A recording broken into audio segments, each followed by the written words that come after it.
back, ladies and gents. It's me, Orbital Potato. We're back in the USSR. Things are going well. Yes, I can officially confirm that everything on the most part is going well. Our GDP is, it's fluctuating, but it is relatively high at the moment, and it is very, very high given the fact that the global economy is in complete freefall, actually. So I'm hoping that once the global economy actually recovers, we might see a little bit of an increase to our GDP. Anyway, our debt is on the way down. We're still at the very lowest interest rate. There was a time where we weren't at the very lowest interest rate in the last episode, but that's all been amended. Now we've got a surplus of 36 billion, and we can look at introducing some brand new policies. One of the policies that I think that we're on the lookout for is... Let me have a look. Nationalize essential services. This is going to cost us a whole bunch of stuff, but renationalizing essential state services and controlling prices would allow a reprieve for the poor and extend the middle class, reducing the cost of energy, heating, and water. Yes. Capitalists aren't going to be happy with us, but whatever. That's something that we probably want to do. It's going to cost us 40 political capital. The other one, of course, that we want to do is nationalize the banking system, which is going to make us mega money. And basically anything remarkably, even slightly socialist is something that we would be looking to do. I don't think that there is anything that we want to do this turn. We get 25 political capital a turn, and we've got a maximum of 50. So hopefully we'll be able to keep these chaps around for a while, and hopefully they will continue to give me more and more political capital. If we have a little look at our red icons, civil rights protests, doesn't matter to me in the slightest. Corruption is on the way down, and it should continue to go down. Corporatism laws I've completely overhauled, so they should start decreasing corruption. Yeah, so that's going to have a positive effect on corruption over the next couple of turns. Trade unionists, I think, are actually going to hopefully start to like me after I start to reduce forced labor, but at the moment that's going to stay firmly in place because we need it to boost the environment, and also more importantly, we need it to boost our cash, because we don't got a lot of cash at the moment. We are still at risk of assassination. The Freedom League, the liberal group, is probably the most likely to assassinate us. A little bit of a drop in GDP there, but again, not a big deal. Budget surplus is only 6 billion. What happened there? Did I introduce a massive expenditure policy? Who honestly knows? It doesn't particularly matter for our intents and purposes. We're still in a pretty darn good situation, I would say. Liberals, not a huge fan of me, but that's not a problem. Do I want to introduce... Ooh, maximum of 52 political capital. I was away to say, I don't actually want to introduce the public services, nationalize essential services. Where is it? Nationalize essential services, yeah. Public service broadcasting.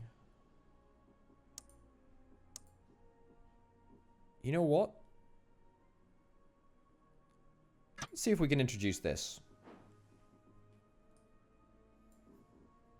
Capitalists don't like it, but everyone else likes it. This is kind of a mediocre policy. Let's fund it to the tune of like 2.5 billion.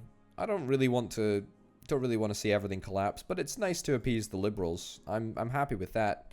Yep, let's fund it to 2.5 billion. About there. That's fine.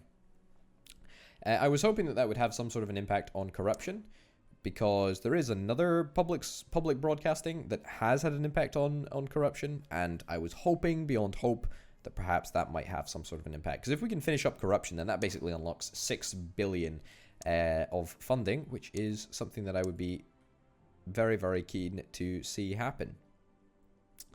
A refugee camp, that might be something that I'm interested in.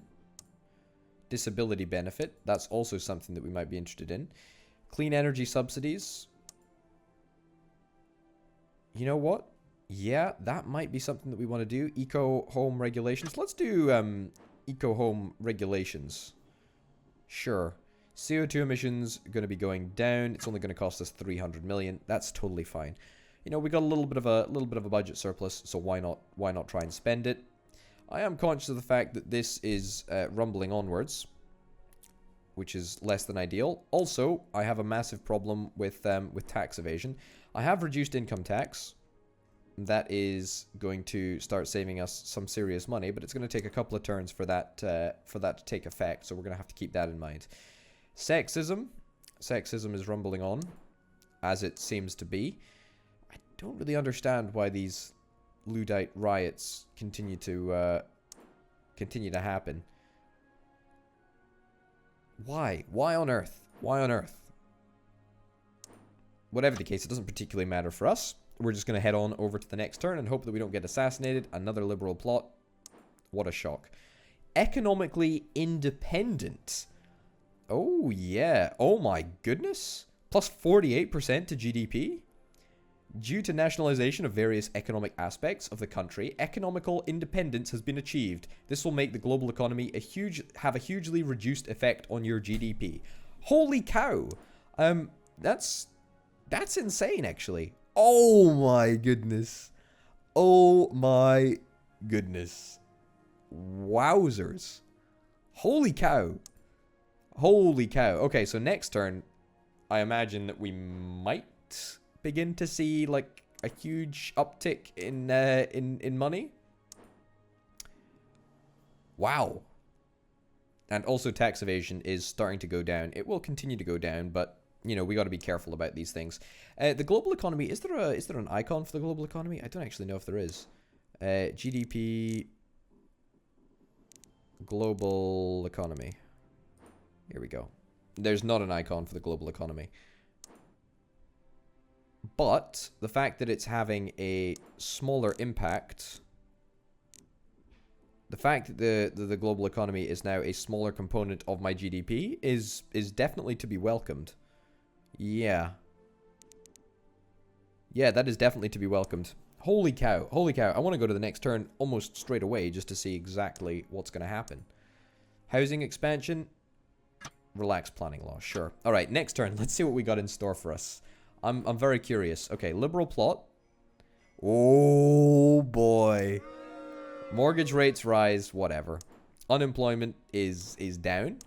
GDP is down slightly. I mean, look at this. A 73 billion surplus. I'm kind of inclined just to leave it like this. I mean, what we can do is we can spend it all. We could spend it all right now. However, at the moment, I think maybe trying to pay off our debt would be a good idea.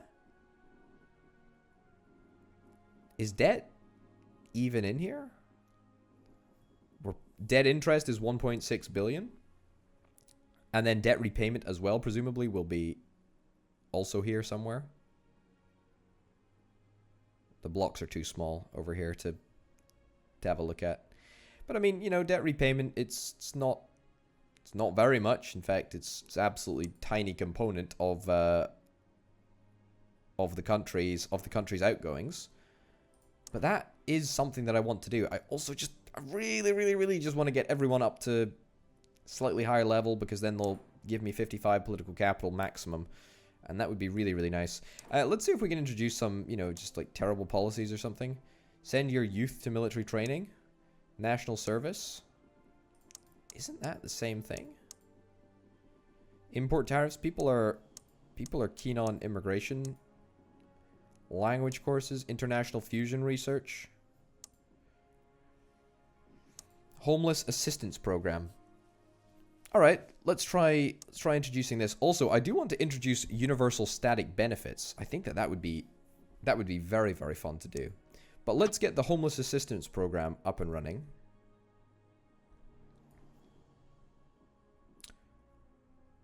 Is this free? I mean, yeah, it's literally free. Is poverty a big deal? Poverty is not a big deal, but it should be reduced just that little bit more. Consumer spending is technically reduced because of poverty. Alright, well that's fine. I'm just looking for a little bit of an outlet to spend this political capital on, if we're going to be going straight on over to the next turn. Compulsory work for the unemployed. I mean, we've already got forced labor. So, yeah, isolated farms.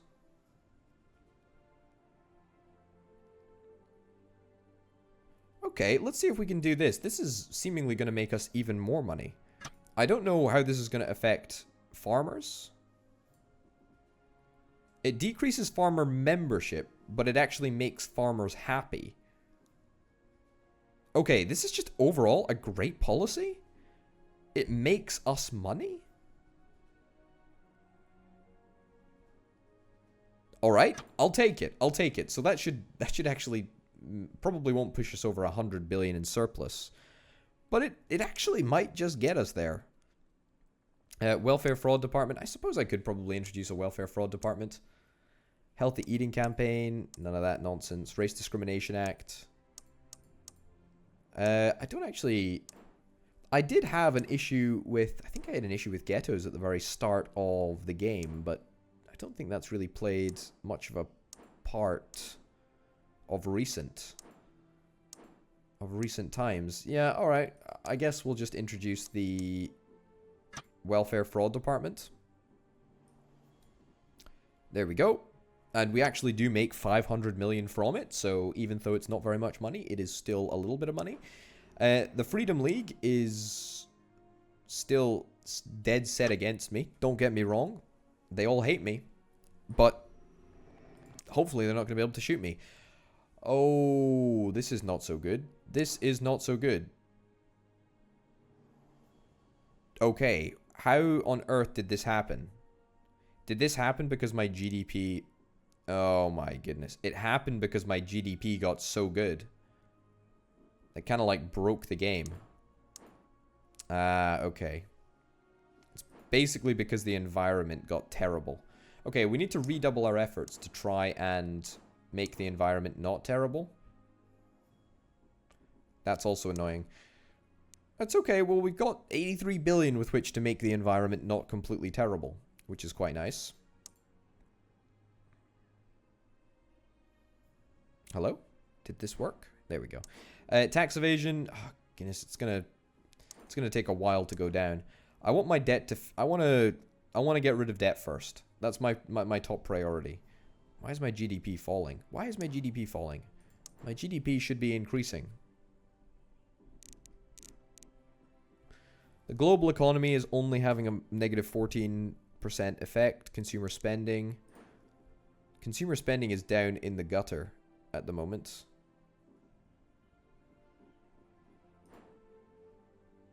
Wow, high earnings are also in the gutter. Is there any way that I can increase middle earnings? By reducing tax, I suppose I probably could. But that's not really a huge concern for me at this moment in time.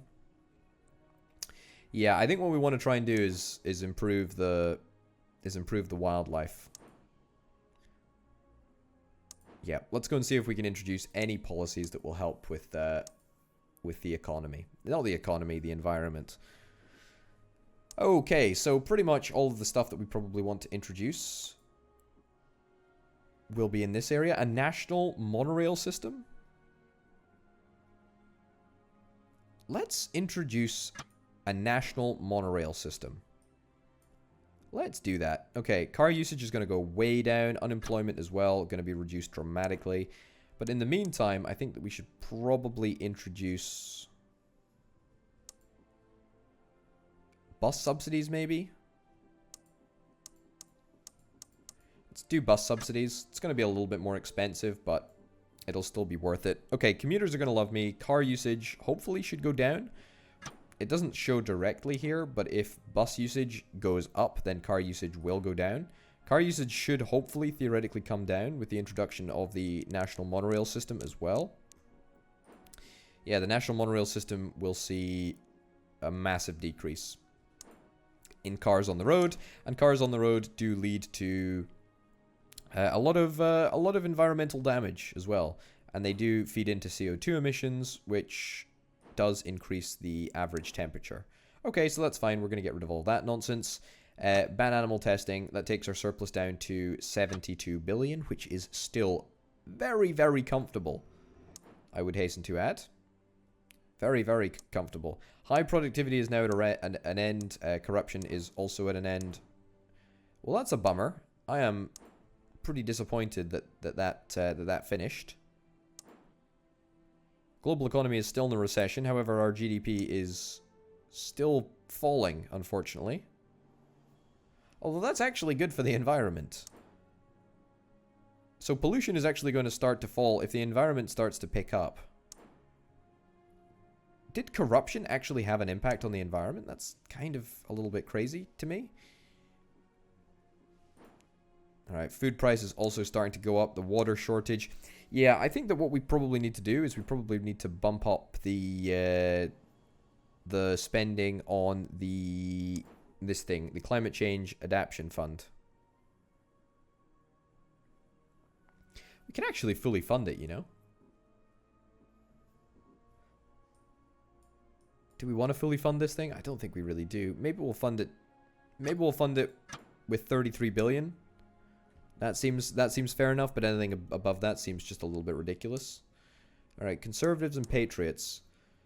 Patriots very much like me. Conservatives don't absolutely adore me at the moment, but that's not a problem. Is there anything that I can perhaps introduce to help either conservatives and or the environment? Subsidized school buses, rail subsidies, new car subsidies. Yeah, let's get new car subsidies. Sure.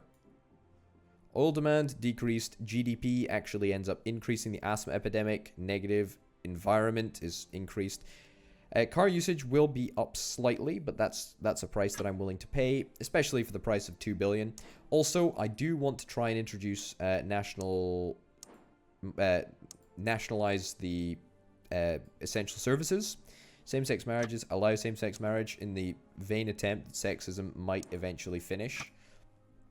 At the moment, not seeing any signs of that happening. Another liberal plot, mad cow epidemic. That's a bit of a bummer, actually.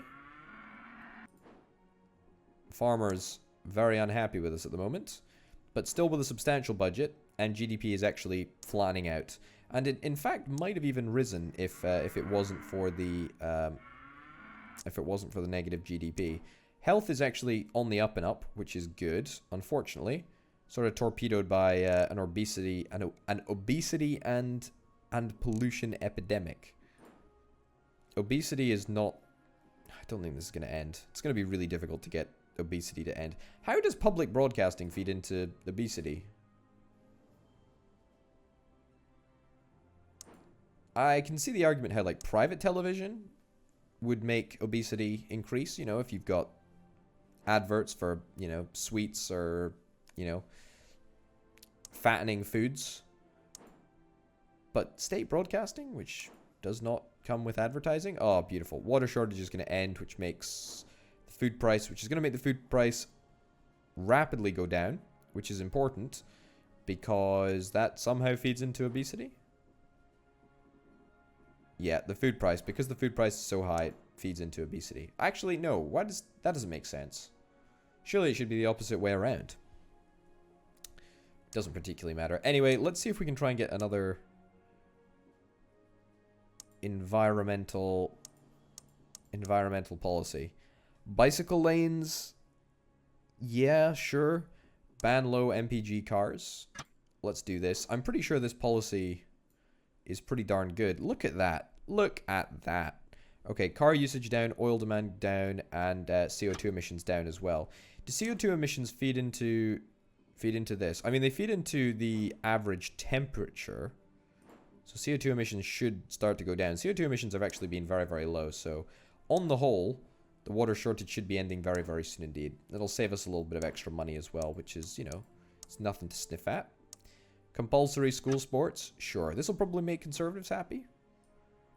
Nope, it doesn't, but it does actually boost health by 5% and obesity by negative 5%. So for that logic, I'll take it. It's a darn good deal.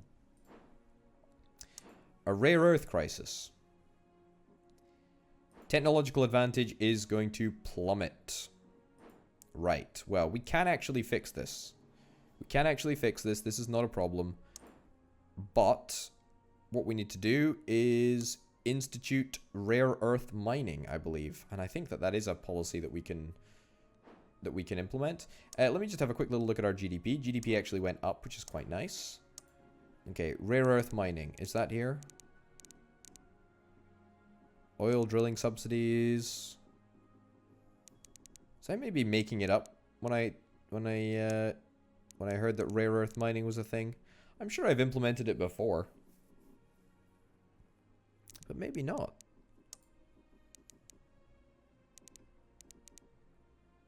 Yeah, rare earth metal mining. Okay, we need 32 political capital in order to make that happen.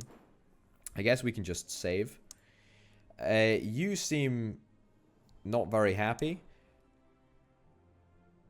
Trade unionists have really been given a bad gig, to be honest. We can afford to reduce this. Actually, no, we can't really, to be honest. Maybe I just fire you. Honestly, you're terrible. Yep, I know it's going to make everyone else less happy with me, but that's a price that I'm willing to pay. Right, retired ethnic minorities. Do retired people like me? Retired people like me, ethnic minorities. I mean, there are literally 0 ethnic minorities, right? Whoa, 87% of the population is an ethnic minority. When did that happen?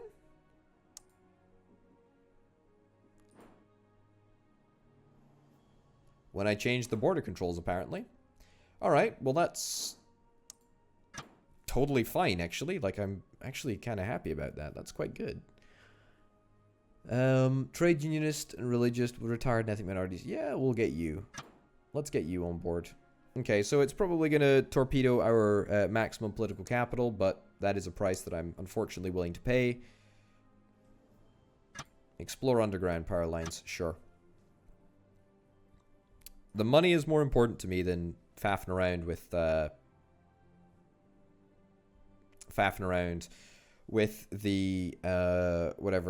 whatever we were just talking about. What the heck were we just talking about? Money is more important to me than the relations with trade unionists. Okay, GDP is going to go down, and it is going to continue to go down unless I can get a handle of this technological advantage. Problem is that we've basically been hit with a whole bunch of problems that all came at exactly the same time, and therefore it's kind of caught me a little bit off guard, but whatever, it is what it is. Maximum political capital is still the same. That's good. Alright, let's get rare earth metal mining set up. Mars program. 100% I want a Mars program. You bet your bottom dollar I do. Unfortunately, though, rare earth metal mining is going to have to be implemented right now. Environmentalists are going to hate it. That's fine. Productivity up. Okay, this is actually really, really good. It's going to increase pollution. That's fine, but it is going to stop the rare earth crisis. And I want to stop the rare earth metal crisis before it gets out of hand. And it is only going to continue to get out of hand. The foreign relations issue is... Yeah, our foreign relations are not great at the moment. What we can do is perhaps maybe do a international refugee aid camp. This is pretty darn good on the whole. A diplomatic service. Let's get a diplomatic service. Sure. Man, this government is so unbelievably complex now. We have got so many policies. I think maybe we'll just introduce every single policy in the game. Introduce the ban on religious symbols in the school. I don't think there are any religious people in... yeah, I don't think there are any religious people in the country at all. Which is probably why we've not heard from Crusaders of the Lord. Holy cow! Holy cow, this is a great intelligence briefing. I did not realize, but the Freedom League have really tailed off with their extremist activities. That's great. That's really, really good. Liberal happiness is actually on the up and up. It turns out that if you introduce public broadcasting, then that actually makes a noticeable difference. And they also like some of the decisions that I've been taking. So that is pretty darn good. I'm pretty happy with that. Ladies and gents, I think that's a pretty darn good place to wrap the episode up. A lot of progress was made in this episode. A lot of progress was made to paying off our debt, as you can see. Our GDP went up dramatically and then shrunk substantially. But that's okay, because we made a lot of progress. And ladies and gents, in the next episode, we're also going to be continuing to hopefully make a bunch of progress. Thank you very, very much for watching. I've been Orbital Potato. This has been Democracy 3, playing, of course, as the USSR. I'll see you next time. Bye.